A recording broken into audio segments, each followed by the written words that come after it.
ధైర్యము మనోబలంతో వాళ్ళ నిత్య జీవితం గడుపుతున్నారు. మనం చేయాల్సిందల్లా వారికి అండగా ఉండడం మాత్రమే మనం చేయాల్సింది. వాళ్ళు ఏం గుర్తముఖంతో గురవడం కూడా నీతి నిజాయితీ ఉందంటే ఆ సమాజం దగ్గర నీతి నిజాయితీ ఉంటుంది. కానీ అటువంటి వాళ్ళని చేరడానికి చేదోడు వాదులుగా ఉండడానికి ఒక మంచి కార్యక్రమం ఏడీఐపీ వైఎస్ యోజన సంబంధించి అదేవిధంగా ఇంకో సంవత్సరాన్ని కూడా ఈరోజు ఈ రాజన్న సిరిసిల్ల జిల్లాకు సంబంధించి 69,54,000 విలువ చేసినటువంటి 675 పరికరాలను ఇలా 322 మంది దివ్యంగా సోదరి మనకు వాళ్ళ పరికరాలు ఇవ్వడం చాలా సంతోషం. మంచి కార్యక్రమం ఇది. గతంలో కూడా ఇదే వెమ్రవాడ కేంద్రంలో దాదాపు 2,50,00,000 విలువ చేసినటువంటి 1930 మందికి దివ్యాంగ సోదరులకు కూడా ఇంతకుముందు గతంలో పరికరాలు ఇవ్వడం జరిగింది. గత సంవత్సరం కరీంనగర్ లో కూడా సేమ్ క్యాంప్ ఏర్పాటేసి దాదాపు 750 నుంచి 1000 మందికి దివ్యాంగ సోదరులకు కూడా ఈ పరికరాలు గతంలో ఇవ్వడం జరిగింది. ఇప్పటి వరకు సిఎస్ఆర్ ఫండ్స్ కానీ అన్ని రకాల ఈ పార్లమెంట్ నియోజకవర్గంలో ఈ సమాజం కోసము దాదాపు 100 కోట్లకు పైగా ఖర్చు చేయడం జరిగింది. ఇప్పుడు రాబోయే రోజుల్లో కూడా ఇంతకుముందు శ్రీధర్ చెప్పినట్టు రాజకీయాలకు అతీతంగా కలిసి ముందుకు పోయే ప్రయత్నం చేయడమే మా అందరికి బాధ్యత. ఇప్పటికైతే మా గౌరవ ఎమ్మెల్యేలు నేనైతే అందరం కలిసి ఉన్నాం. సరే ఒక్కరిద్దరు పోతారు, ఇటు దారి పోతారు. దారి చెప్పటోని యథారాజా ప్రతాపరాజు అయ్యేటుంటే వాళ్ళు అంటుంటారు. కాబట్టి దారి చెప్పటోళ్ళను దారి తీసుకోవడం ప్రయత్నం చేస్తాం, రావడం ఇష్టపడతాం అంతే. ఎందుకంటే ఇంట్లో కలెక్టర్ చెప్పిన సార్ ఫస్ట్ టైం పిలిచి సార్ ఇంత ఈ కలెక్టరేట్కి 5 సంవత్సరాలు ఎప్పుడు రాలేదు నేను. ఇప్పుడు నేను కలెక్టరేట్ చెప్పకుండా వస్తే కలెక్టర్ అవార్డు చేస్తారు, ట్రాన్స్ఫర్ చేస్తారు. బడి దగ్గర ట్రాన్స్ఫర్ చేస్తారు. గతంలో ఎప్పుడు కలెక్టరేట్ నేను ఏ కార్యక్రమంలో పాల్గొనలేదు. ఈయన ఒక్కసారి కలిసి అడిగాను ఒక ఇక్కడ మీ ఎమ్మెల్యే ఒకసారి కలిసి అడిగాడు, అన్న ఒక్కసారి మన ఇద్దరు కలిసి ఒక ప్రోగ్రామ్ పెట్టాలన్నట్టు ఏం మ్యూజిక్ అని పెడదాం అని చెప్పినా. అన్న ఏం పెడదాం, నీ ఆలోచన మంచినప్పుడు ఏం పెడతాం? యాక్టింగ్ చేయడం కాదు కదా, నిజంగా లోపల ఆలోచన ఉండాలి. మంచి ఆలోచన, సమాజానికి మనం గెలిపించిన ప్రజలకు న్యాయం చేయాలి, మనం గెలిపించిన ప్రాంతాన్ని అభివృద్ధి చేసుకోవాలి. ఎన్నికల వరకు మాత్రమే రాజకీయాలు మాట్లాడాలి, ఎన్నికల తర్వాత రాజకీయాలు మాట్లాడద్దు అని చెప్పి ఒక మంచి ఆలోచన లోపల ఉంటే లోపలంతా విషయం నింపుకొని బయటికి ఏం తెలియనట్టు యాక్టింగ్ చేస్తే దాన్ని ప్రజలు హర్షించారు దాన్ని. కాబట్టి అంతకుముందు నన్ను ఒక కార్యక్రమంలో పోదురు, ఒక ప్రారంభోత్సవంలో పోదురు, ఒక కలెక్టర్ సమావేశంలో పోదురు.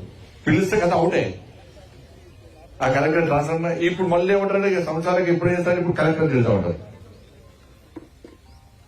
ఒక్కరిని గుర్తుంచుకోండి, ఒక గౌరవ అటెండర్ ఒక ఎంపీ కావచ్చు, ఎలక్షన్ లో పోటీ చేసి ఎంపీ కావచ్చు, కానీ ఒక ఎంపీ ఒక అటెండర్ కాలేడు. గుర్తుంచుకోండి, ఒక ఎంపీ నాకు అటెండర్ ఉద్యోగం రాదు. ఇప్పుడు వస్తుందా?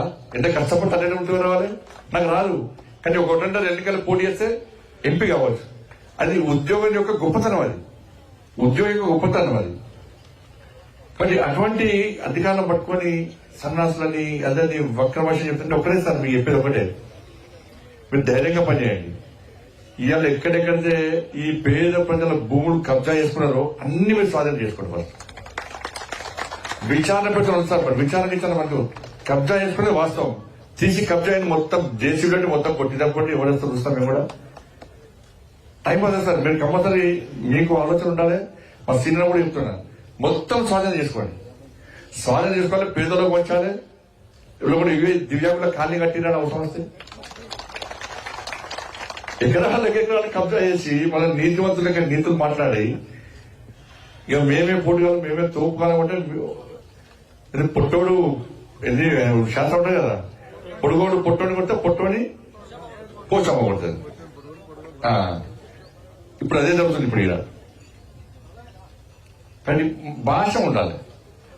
భాష ఎప్పుడు మాట్లాడా భాష అనేది అది మంచి ఒక సంస్కారాన్ని బహిర్గతం చేస్తా ఉంటది.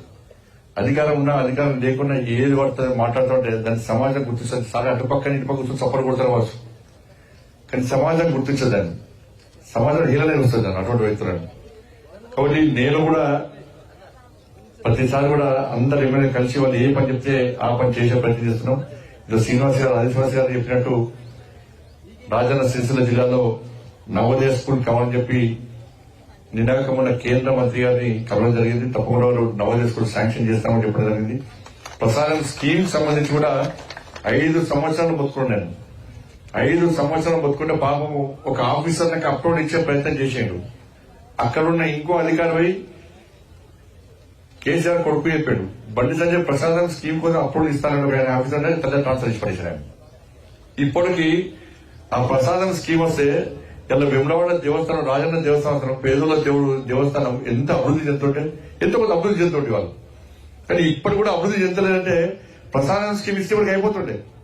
కాబట్టి మొన్ననే రాష్ట్ర ప్రభుత్వాన్ని కోరిన వెంటనే ఫార్మేట్ ప్రకారం పూర్తిగా అప్లోడ్ ఇవ్వడం జరిగింది. నేను కేంద్ర మంత్రి గారిని కలవడం జరిగింది. రాజన్న దేవస్థానం, శ్రీ రాజరాజేశ్వర స్వామి దేవస్థానాన్ని తప్పకుండా ప్రసాదం స్కీమ్ కింద పెట్టాలని చెప్పి విజ్ఞప్తి చేయడానికి తప్పకుండా వస్తానని నమ్మకం, విశ్వాసం ఉంది. కాబట్టి ఆ దిశగా అందరం కలిసి ప్రయత్నం చేస్తాం. అభివృద్ధి విషయంలో నేను కష్టపడి నేను కూడా కిందికి వచ్చిన, నేను కార్పొరేటర్ అన్న వ్యక్తిని మీరందరూ కష్టపడి వాళ్ళ పార్లమెంట్ సభ్యుడు చేస్తే మా ప్రభుత్వం నరేంద్ర మోడీ గారు కేంద్ర మంత్రి చేసింది. ఇదంతా మీరు పెట్టిన భిక్షనే కలపాలని వేరే ఉద్దేశం లేదు.